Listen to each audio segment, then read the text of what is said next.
Kozhikode bus സ്റ്റാൻഡിൽ അല്പമുണ്ടായ സംഘർഷത്തിന്റെ ദൃശ്യങ്ങളാണ് നമ്മൾ വീണ്ടും കാണുന്നത്.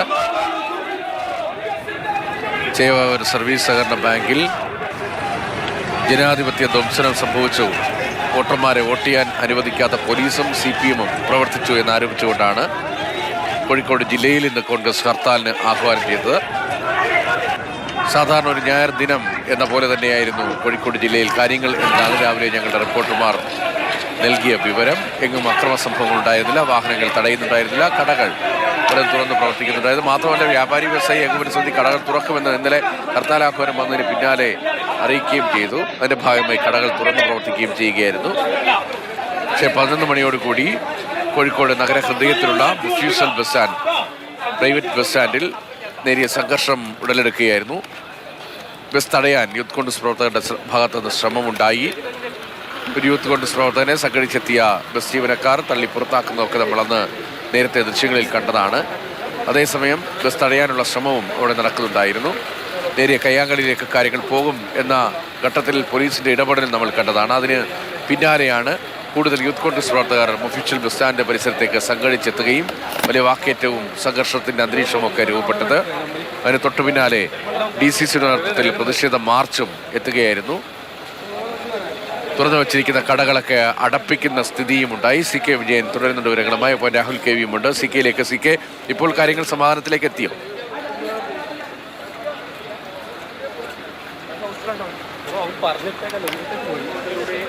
വന്ന് ഇപ്പോൾ ബീച്ച് ഭാഗത്തേക്കുള്ള യാത്ര തുടരുകയാണ്. ആൾക്കാരെല്ലാം തന്നെ പ്രതിഷേധത്തിന്റെ ഭാഗമാണ്. പക്ഷെ അപ്പോഴും ഈ പ്രതിഷേധ പ്രകടനം കടന്നു പോകുന്ന റോഡരികിലെ കടകൾ തുറന്നിട്ടുണ്ടെങ്കിൽ അവർ അത് അടപ്പിക്കുന്നുണ്ട്. നിർബന്ധപൂർവ്വം കടകൾ അവർ അടപ്പിക്കുകയും ചെയ്യുന്നു. കാരണം അത്രമാത്രം സമരം ശക്തമാകുന്ന നിലയിലേക്കാണ് ഇപ്പോൾ കാര്യങ്ങൾ ഉള്ളത്. ആദ്യമൊക്കെ കടകൾ തുറന്ന് പ്രവർത്തിക്കുമെന്ന് പറഞ്ഞെങ്കിൽ കൂടിയും ഇപ്പോൾ കോഴിക്കോട് നഗരത്തിലെ പ്രത്യേകിച്ച് ഈ പുതിയ ബസ് സ്റ്റാൻഡ് പരിസരം, മാവൂർ റോഡ് പരിസരത്തെ കടകളെല്ലാം തന്നെ പൂർണ്ണമായും അടഞ്ഞുകിടക്കുകയാണ്. കാരണം പ്രതിഷേധം അത്രമാത്രം ശക്തമാണ്. പോലീസ് ഇടപെട്ടിട്ടും കടകൾ തുറപ്പിക്കുന്നതിന് വേണ്ടിയോ അല്ലെ തുറന്ന കടകൾക്ക് സംരക്ഷണം നൽകുന്നതിന് വേണ്ടിയോ കഴിയാത്ത അവസ്ഥ ഇപ്പോഴുണ്ട്. കാരണം അത്രമാത്രം ശക്തമായ രീതിയിൽ ഇപ്പോൾ സമരം മുന്നോട്ട് പോവുകയും ചെയ്തു. ആദ്യം ദീർഘദൂര ബസ്സുകൾ തടഞ്ഞായിരുന്നു സമരം തുടങ്ങിയത് എങ്കിൽ, അല്ലെങ്കിൽ ഇവരുടെ പ്രതിഷേധം തുടങ്ങിയത് എങ്കിൽ, പിന്നീട് അത് പൂർണ്ണമായ ഒരു ഹർത്താലിന്റെ നിലയിലേക്ക് കാര്യങ്ങൾ മാറി. യൂത്ത് കോൺഗ്രസിന്റെ പ്രവർത്തകർ സംഘടിച്ചെത്തി ഇത്തരത്തിൽ സമരം നടത്തുകയും അത് പ്രതിഷേധം നടത്തുകയും കടകളെല്ലാം തന്നെ നിർബന്ധപൂർവ്വം അടപ്പിക്കുകയും ചെയ്തു. ആദ്യം ബസ് മാത്രമാണ് തടയുന്നതെങ്കിൽ പറഞ്ഞതെങ്കിൽ കൂടിയും സമരം പിന്നീട് കുറെ കൂടി കരുത്തുറ്റതാവുകയായിരുന്നു. കാരണം അവർക്ക് മുന്നിൽ അത്രമാത്രം ശക്തമായ പ്രതിഷേധമുണ്ട്. കാരണം ഇന്നലെ ചേവായൂർ ബാങ്ക് സഹകരണ ബാങ്ക് തെരഞ്ഞെടുപ്പിൽ പോലീസിന്റെ നിഷ്ക്രിയത്വമാണ് ഈ രീതിയിലേക്ക് കാര്യങ്ങൾ എത്തിച്ചത്. അവിടെ വന്ന കോൺഗ്രസിന്റെ പ്രവർത്തകർക്ക് മുഴുവൻ, UDFന്റെ പ്രവർത്തകരെ മുഴുവൻ CPM-ന്റെ ആൾക്കാർ മർദ്ദിക്കുമ്പോൾ പോലീസ് നോക്കുകുത്തിയായി നിന്നു.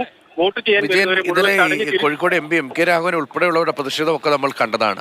35,000-ലധികം അംഗങ്ങളുള്ളൊരു ബാങ്ക്. നമ്മൾ സാധാരണ നിലയിൽ നമ്മൾ ഈ ബാങ്ക് എന്നൊക്കെ പറയുമ്പോൾ ചെറിയ സഹകരണ സംഘങ്ങളായിരിക്കും ഉദ്ദേശിക്കുക. പക്ഷേ ഇത് ചേർന്ന് 35,000-ലധികം അംഗങ്ങൾ ഉണ്ട് എന്ന് പറയുമ്പോൾ അത്ര വിപുലമായ സംവിധാനങ്ങൾ, വിപുലമായി പ്രവർത്തിക്കുന്ന ഒരു ബാങ്കാണല്ലോ. അതിൽ എത്ര പേർക്ക് വോട്ട് ചെയ്യാൻ കഴിഞ്ഞു?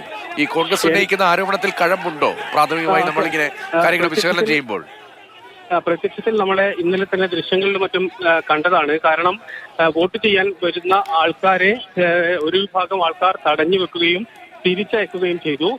CPM-ന്റെ പിന്തുണയുള്ള കോൺഗ്രസിന്റെ വിമതന്മാർക്കും അവരെ അനുകൂലിക്കുന്നവർക്കും മാത്രമേ വോട്ട് ചെയ്യാൻ സാധിച്ചിട്ടുള്ളൂ. 35,000-ലധികം അംഗങ്ങൾ ഇപ്പോൾ ഈ ചേവായൂർ സർവീസ് സഹകരണ ബാങ്കിനുണ്ട്. പക്ഷേ 8,000-ലധികം വോട്ടുകളാണ് ഇന്നലെ പോൾ ചെയ്തിട്ടുള്ളൂ. ഏതാണ്ട് ജയിച്ച സ്ഥാനാർത്ഥികൾക്കെല്ലാം തന്നെ, ജയിച്ചവർക്കെല്ലാം തന്നെ 200 വോട്ടിന്റെയും മറ്റും ഭൂരിപക്ഷമേ കാണുന്നുള്ളൂ. സംഘടിതമായി CPM-ന്റെ പ്രവർത്തകരുടെ പിന്തുണയോടുകൂടി കോൺഗ്രസിലെ ഒരു വിഭാഗം വിമതർ ആണ് ഈ ബാങ്ക് പിടിച്ചെടുത്തിട്ടുള്ളത്. അവിടെ പ്രത്യക്ഷത്തിൽ തന്നെ നമുക്ക് കാണാൻ കഴിയും, തികച്ചും ജനാധിപത്യ വിരുദ്ധമായ പ്രവർത്തനങ്ങൾ അവിടെ നടന്നു. വരുന്നവരെ മുഴുവൻ അടിച്ചു ഓടിച്ചു. പക്ഷേ CPM അതിന്റെ മുന്നിൽ നിന്നുകൊണ്ടായിരുന്നില്ല ഈ പ്രവർത്തനങ്ങൾ നടത്തിയത്. ചേവായൂർ സർവീസ് സഹകരണ ബാങ്കിലെ ഡയറക്ടർ ബോർഡുമായി ബന്ധപ്പെട്ട് ചില പ്രശ്നങ്ങൾ ഉണ്ടാവുകയും കോൺഗ്രസിന്റെ അടുത്ത് തന്നെ ഭിന്ന അഭിപ്രായം ഉണ്ടാവുകയും അതിൽ നിന്ന് ഒരു വിഭാഗം തെറ്റിപ്പിരിഞ്ഞ് മത്സരിക്കുകയും ചെയ്തു. ആ മത്സരിച്ചവർക്ക്, അതായത് കോൺഗ്രസിലെ വിമതന്മാർക്ക് CPM പുറത്തു നിന്ന് പിന്തുണ നൽകി. പോലീസ് അതിനു വലിയ പിന്തുണ നൽകി അവർക്കൊപ്പം നിൽക്കുകയായിരുന്നു.